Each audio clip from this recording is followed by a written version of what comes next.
Goodbye, Christopher Robin. This is a true story, and after listening to this story, you will know how the Winnie the Pooh cartoon, which has been the favorite of every child and grown up at one time or another, was discovered, and who Christopher Robin was.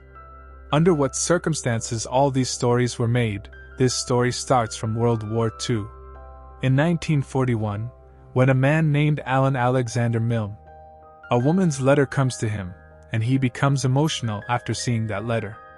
And the story goes to the flashback, and now the story comes in World War I in 1916.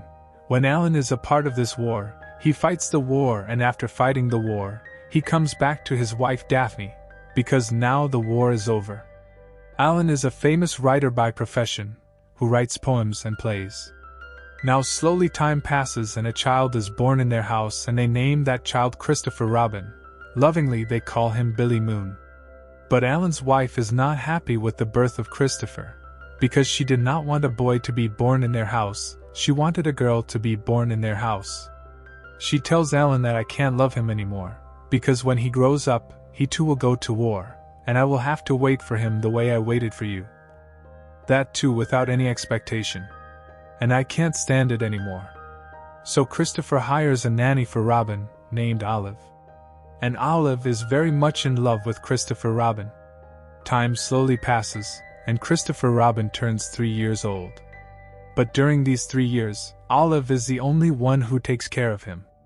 Because his parents are very busy with partying and their work, they cannot give any time to Christopher Robin, and Alan constantly writes plays.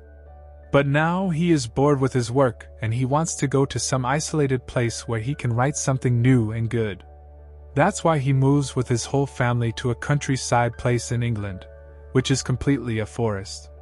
And Alan's whole family has shifted there, but even after shifting there, Alan is a little more does not write. Now their whole family shifts here. So Daphne gives some toys to her son Christopher Robin, which includes a teddy bear, a piglet, a tiger and a donkey, and Christopher Robin is very happy to have all these toys. Christopher asks his mom, what is the name of the teddy bear? His mom says that his name is Edward, and now he starts playing with his toy.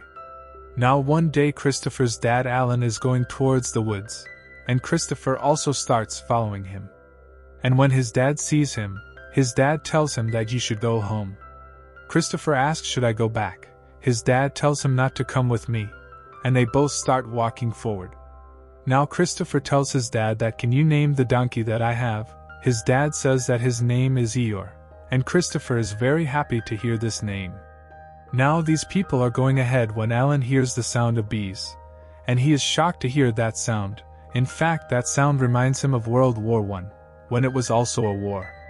And even today those memories could not come out of his mind. Christopher says these are just bees, they have come to find their honey. And after hearing this her dad relaxes, and they both come back home from there. After coming back home, Alan's wife tells him that you have come here to write something, and you haven't even started writing anything yet. After the war, the life of the people has become colorless in the whole country. And if you write a book against the war, then you will add color to their colorless life. Daphne says that I am going to London because you are such a writer who does not write, and if you do not write then it is difficult for you to bear. Alan says when will you come back? She says when you will start writing. Now when she is going to London, Nanny says that I and Christopher also come with you so that we can show the zoo to Christopher. Now Christopher, Nanny and Christopher's mom Daphne, they all go to visit the zoo in London. At the zoo they all see a huge bear. Christopher asks what its name is. Nanny says that his name is Winnie. After visiting the zoo, Nanny and Christopher return home, but her mom Daphne stays back in London. And the next day Nanny has to take 3 days leave and go to see her mom, because her mom's health is very bad, and their cook is already on leave. That's why only Christopher Robin and his dad Alan are left at home. The next morning, when Alan is writing something, he is visited by Christopher. Christopher says, I know you are writing a book for Jung, it's a good idea. If you write something for me, I will definitely read it. Alan says, will you go out with me? Christopher says okay. Now the two of them go out for a walk, and while they're out, Christopher tells her that when we went to the zoo, I saw a bear named Winnie, and the soldiers killed his mom, and he comes to the zoo, where everyone stares at him. After this, Alan tells his son that there are bees here. If there are bees here, then there will be bears too. Christopher says that there is no bear here. Then his father shows him a bear on the tree, which happens to be Christopher's teddy bear named Edward, which is a toy given by his mom. Actually, his dad is playing with it. Christopher says that from today I will call him Winnie, and he names him Winnie. And his dad starts playing games with Christopher like this. When they have dinner, there is a lot of food, and his dad would put all his toys in there, and Christopher is having a lot of fun doing that. Because his father is playing with him for the first time, spending time with him, and in this game he creates many stories with his son. They named the tiger Tigger, the bear they named Winnie, and they named the donkey Eeyore, Piglet's Piglet, and so on, and so on and so forth. And Alan calls her friend from town, who Christopher makes lots of sketches of Robin and his toys to use in his story, and writes a poem along the way, which he sends to his wife. The name of this poem is Whisper, and it is related to Winnie the Pooh. And after a few days his wife comes back home, and she tells him that I got your poem published, and people have liked it very much. And now Alan starts working even harder on the Winnie the Pooh book, and when his first book is published, he becomes famous overnight. Alan was already a great writer, but after the arrival of this book, all his work that he had done before seems small, because people like this book so much that he becomes a huge celebrity overnight. People now want to know about his book, about his stories. And when people come to know that Christopher Robin is a real boy, then people's curiosity increases even more. And now people want to meet Christopher Robin, want to know about him. After a few days, Christopher Robin is overjoyed to see that Nanny also returns home. Actually, Nanny's mom had passed away. That's why it took some more time. Nanny tells him that I saw the poem you wrote about Christopher Robin's players at my friend's house, and I am very happy that people like this poem so much. Actually, the poem he had written was about Christopher Robin's players, which everyone was very fond of. Now that Christopher Robin has become so famous, his whole lifestyle has changed.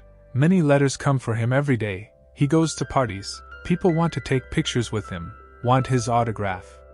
But Christopher Robin doesn't like it all that much, because he just wanted to play with his father in the woods. But now all that game is over, because Alan, who is her father, is so busy with his work that he can't give time to Christopher Robin. Where they used to play cricket together, make up stories together, now they are not able to give any time to their son Christopher Robin. He is always busy in party, or in his writing work. And this makes Christopher Robin very sad as well. Christopher Robin's nanny also doesn't want Christopher Robin's life to go on the way it is going, because she knows that he only wants his father's company. He has nothing to do with party, interviews or glittering world. But his parents don't understand this, and Billy now has only the love of his nanny.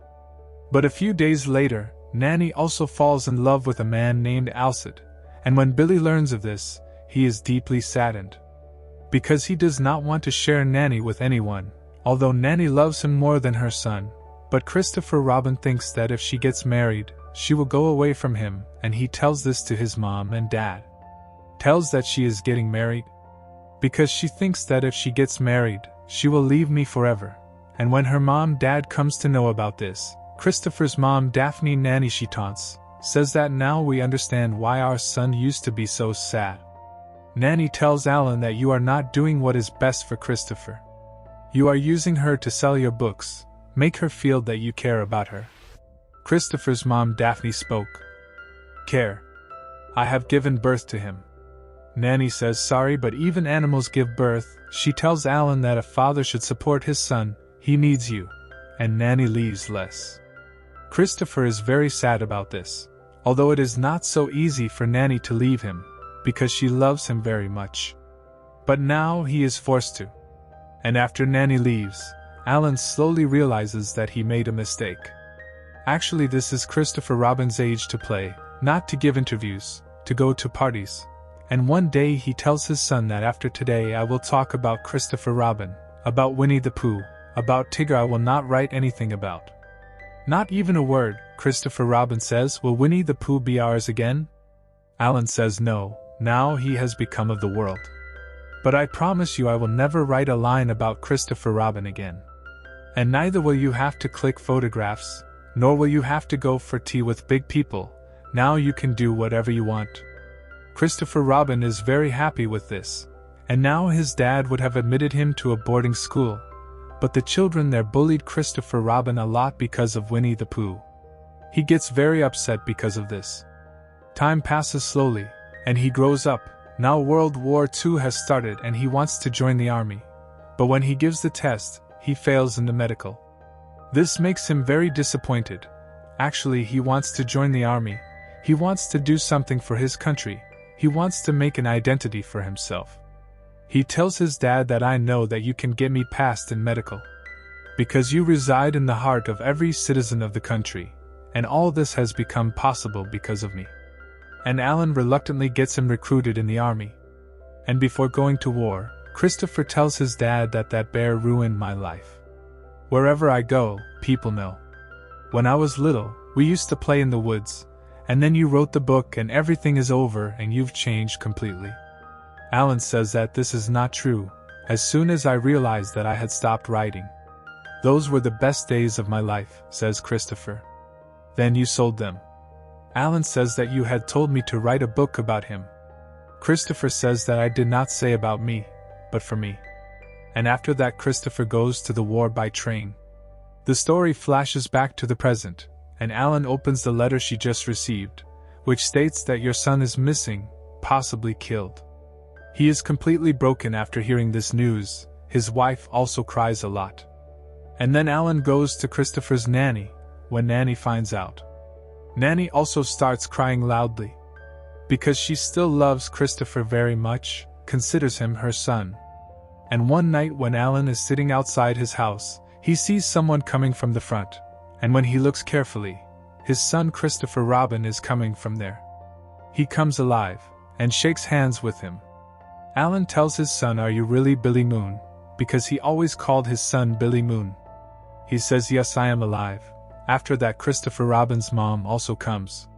And she is also very happy to see her daughter. Tears come in her eyes. And when Nanny learns that Christopher Robin is alive, she comes to visit him and cries in his arms. After this, Christopher tells his dad that when we were in the desert, and we were being fired upon, a man started singing Winnie the Pooh's song, and while he was singing, he was missing his home. That song took him back to his childhood. This magic happened because of you, and that song was mine in the first place. His dad says that, but I sold him. Christopher says when people's hopes were shattered after the First World War, then you reminded them what childhood is, what happiness is, those stories. This jungle was ours before it was someone else's. Alan speaks and always will. Now all the resentment between these two is gone. But even after Alan did not write, Winnie the Pooh's fame continued to grow. Christopher Robin did not take a single penny of the money he earned from his stories. They were happily married and opened a bookstore, and Nanny was always a part of Christopher's life. Even today, Christopher's toys are kept in the New York Public Library, which is visited by 7.5 million people every year. And recently, Winnie the Pooh has been voted the best children's book of all time, and that's where the story ends.